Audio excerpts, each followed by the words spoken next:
네, 하우머니 이 시간 함께 하실 분 모셔봐야죠. 네, 바른 재테크 정보를 전해주실 분입니다. IFA의 장영민 이사 자리해 주셨습니다. 안녕하세요. 안녕하세요. 네. 반갑습니다. 오늘은 또 어떤 유용한 정보를 전해주실지 무척이나 궁금한데요. 소개부터 부탁드리겠습니다. 네, 오늘은 그 여름방학이 한창인 요즘에 그 대학생들뿐만 아니라 또 중고등학생도 아르바이트들을 참 열심히들 하고 있는데요. 그렇죠.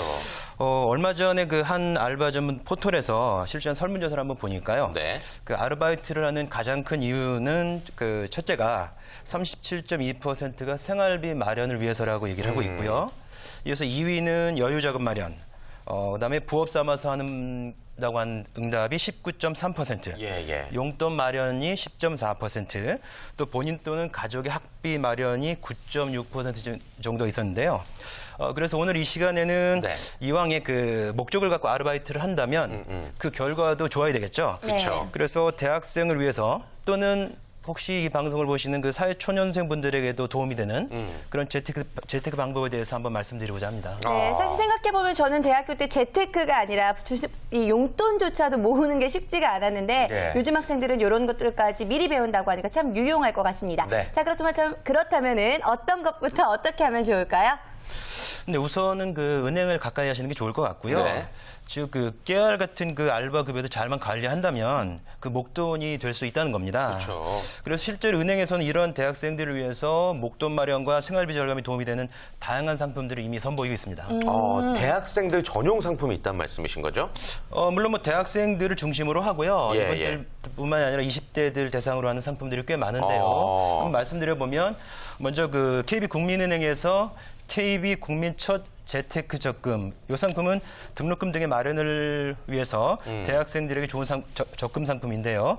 기본 이율은 연 4.1% 정도로 그래도 높은 편입니다. 요즘 시대에 참 높네요. 그렇습니다. 그리고 또 이게 월복리를 감안한다면 요 금리가 4.26%까지 올라가서 그런 혜택을 보실 수가 있겠고요. 네. 또한 그 신한은행에서 S20 통장이라는 것이 있는데 이것은 전자금융 수수료라든지 또는 ATM 인출 수수료 이런 것들에 대한 다양한 수수료 면제를 통해서 대학생들의 불필요한 지출을 막을 수 있게 도와주고 있고요. 예. 그리고 또 우리은행에서는 우리 신세대 통장을 마련을 했는데요. 예. 가입 대상은 만 18세에서 만 30세 이하의 성인이면 누구든지 가입을 하실 수가 있겠고요. 전 안 되네요. 네.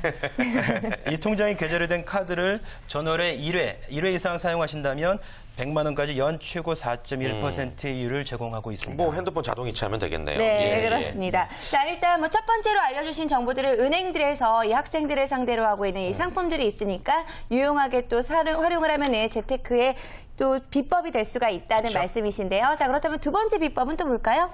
예, 두 번째 비법이라고 할 건 없겠습니다만 두 번째 방법은 신용카드가 아닌 체크카드. 체크카드라고 하는 것은 자신의 잔고 한도 내에서만 쓸 수 있는 그런 카드가 되겠죠. 체크카드를 활용하는 방법입니다. 그렇죠. 근데 사실 체크카드를 많이 사용하는 이유가 요즘 들어서 특히 소득공제 요율이 높아져가지고 많이 사용하는데 학생들이 근로자가 아닌데 굳이 체크카드를 사용할 필요가 있을까요? 예, 제가 현장에서 만나본 많은 직장인들이 그런 질문들을 갖습니다만 오늘 아마 기사를 언뜻 본 것 같은데 아마 내년부터는 신용카드 또는 체크카드 소득공제율이 많이 좀 떨어지는 것 같습니다. 그런데 뭐 더더군다나 대학생들은 뭐 해당 자체가 없겠죠. 그런데 뭐 신용카드하고 체크카드 사용할 때 소득공제 부분보다는 불필요한 소비 부분이 더 문제가 된다는 거죠. 그래서 요즘에 그 주변을 보면 그 적지 않은 대학생들이 그 부모님께서 주시는 그 신용카드를 사용하는 경우가 꽤 많습니다. 그런데 이런 소비 패턴은 자칫 그 학생들의 소비 습관을 아예 망쳐버릴 수가 있어요. 뭐 그런 말 많이 하죠. 뭐 그분이 오신다. 뭐 그분이 강림하신다. 그냥 무조건 맞아들이죠. 사라. 네. 그래서 이런 경우에는 오히려 그 부모님들께서 신용카드 주지 마시고 그 자녀분의 계좌에 잔고를 그만큼 채워주신 다음 그 안에 사용할 수 있게끔 하면 좋을 것 같고 또 신용카드는 뭐 지금 당장 돈이 빠져나가지 않기 때문에 얼마를 쓰는지에 대한 감도 사실 잘 없습니다. 그래서 체크카드를 사용할 때 내가 쓸 때마다 잔고를 확인할 수 있는 그런 습관이 길러지기 때문에 돈을 절약한 습관까지도 아마 길러지지 않을까 생각이 드네요. 네, 그렇습니다. 예산 안에서 활용을 하는 게 중요할 것 같기 때문에 이 체크카드를 활성화하는 게 중요할 것 같은데요. 자, 그렇다면 다른 방법은 또 어떤 게 있을까요? 예, 특히 자신이 번 돈을 직접 관리되는 알바생이라고 한다면 체크카드를 통해서 물론 자신의 능력 범위 내에서 올바른 소비를 습관하게 될 것이고요. 예, 예. 또 체크카드 사용만으로도 뭐 신용카드에서 받는 혜택을 대부분 받을 수 있습니다. 교통비, 통신비 등의 생활비에서 할인도 받을 수 있겠고요. 또 영화관, 놀이동산 등 그 대학생들의 문화생활 하는데도 다양한 혜택이 주어지기 때문에 네. 반드시 활용할 필요가 있겠죠. 그래요. 체크카드를 사용해야 하는 이유에 대해서 다시 한번 또 짚어주셨습니다. 일단 뭐 은행의 20대들을 위한 상품을 활용하자가 첫 번째였고 네. 두 번째가 체크카드를 잘 사용해보자였고 또 다른 방법 뭐가 있을까요? 예, 이번에 말씀드릴 방법은 비단 뭐 대학생들에게만 해당되는 부분은 아니고요. 뭐 일반 직장인들도 마찬가지입니다만 가계부 작성 참 말들 많이 합니다. 그래서 가계부라고 한다면 좀 어려운 개념이라고 한다면 뭐 용돈 기입장, 뭐 금전 출납부 정도 간단한 그런 작성 명부라도 좀 생활하시는 게 좋겠죠. 네. 사실 저는 이 예. 용돈기입장 써보려고 노력한 적은 굉장히 많았는데 네. 적다 보면 이 내용들이 많아지면 심적인 부담감이 있어서 그러니까요. 어느 순간부터 안 쓰게 되는 경우들 정말 많이 있는 것 한 같아요. 일주일 쓰다 말았던 네, 것 같아요. 맞아요. 네. 실천하기가 굉장히 어려운 방법인 것 같아요. 근데 뭐 천리길도 한 걸음부터라고 3살 그렇죠. 버릇이 80까지 간다고 하지 않습니까? 한 살에도 먼저 어렸을 때 시행하는 것이 좋겠고요. 가장 중요한 건 이것을 씀으로써 계획성 있는 소비 습관의 틀을 이제부터 갖기 시작한다는 거고요. 또 다달이 그 소비 계획을 세워서 필요한 곳에만 지출한 습관을 들이면 계획적이면서도 합리적인 소비 습관을 기를 수가 있겠죠. 그래서 무엇보다 조금은 어려울 수 있지만 네. 가계부 작성하는 습관 반드시 필요하겠습니다. 네. 요즘 또 가계부 일일이 종이에다가 볼펜으로 적지 않고 또 어플리케이션이 많이 있더라고요. 네. 예, 제 아내도 사용하는 거 보니까 굉장히 간편하게 이용을 하는 것 같던데 아무튼 가계부를 사용할 때 장점이 뭐냐면은 어딜로 돈이 새는지를 알 수 있다라는 거잖아요. 네네. 예, 예.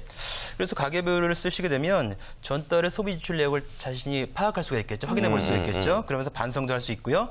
그다음에 정말 중요한 거는 지난달의 그 상황을 바탕으로 해서 예산을 수립하게 된다는 겁니다. 예산 내에 쓰는 게 굉장히 중요하겠고요.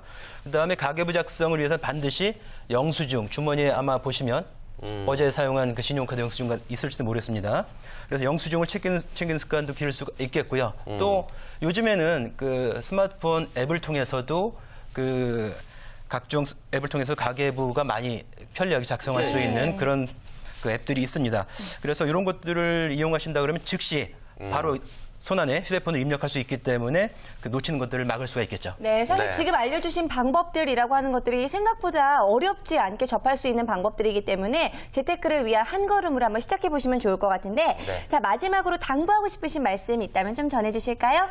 예를 들면 학생들이 뭐 학원에 늦다든지 뭐 그럴 때 뭐 택시를 타고 또 점심을 먹고 나서 점심값보다 더 비싼 커피, 뭐 그런 커피 요즘 한 5, 6천 원 이상 하는 것 같아요. 네. 커피 마시고 물론 뭐 직장인들도 마찬가지입니다만 또 은행에 가기 귀찮아가지고 가까운 편의점 가서 뭐 현금을 인출한다든지 이렇게 하게 되면은 이런 소비들은 굳이 자기가 조금만 노력한다 그러면 막을 수 있는 지출들이거든요.